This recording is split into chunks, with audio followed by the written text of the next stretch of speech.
আসসালামু আলাইকুম ওয়া রাহমাতুল্লাহি ওয়া বারাকাতুহু। কেমন আছেন সবাই আপনারা? তো আল্লাহর কাছে দোয়া করছি সবাই ভালো সুস্থ থাকুন। আপনাদের দোয়া আমিও ভালো আছি আলহামদুলিল্লাহ, আল্লাহর কাছে শুকরিয়া। তো আজকে আমি আপনাদের সামনে হাজির হয়েছি ধুন্দুল। ধুন্দুল আজকে আমি ভাজি করব। তো এখানে আমি পেঁয়াজ, কাঁচামরিচ, ধুন্দুল মানে একসঙ্গে আমি কেটে রেখেছি।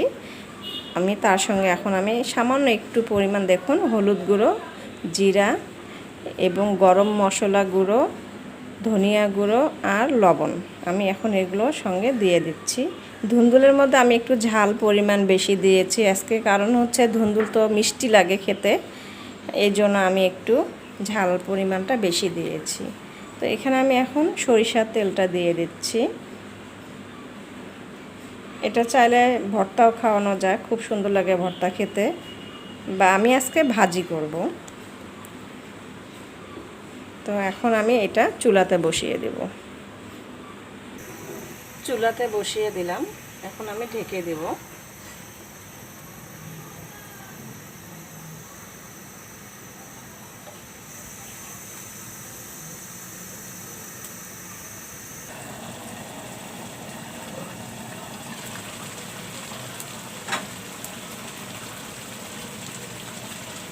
দেখুন ধুন্দুলগুলো একদম মিলে যাচ্ছে আস্তে আস্তে।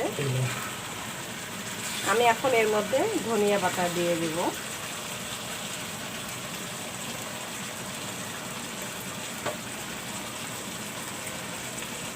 ধনিয়া পাতা দিয়ে দিচ্ছি।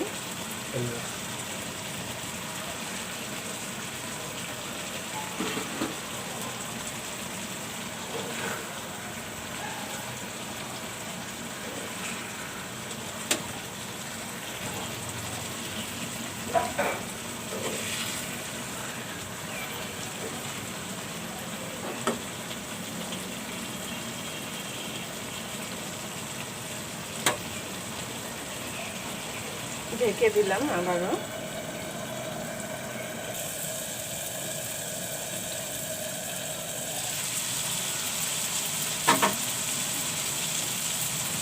দেখুন ধুন্দুল ভাজিটা হয়ে গেছে, এক ফোঁটাও পানি নাই, তেল ছেড়ে দিয়েছে। দেখুন সব তেল বের হচ্ছে।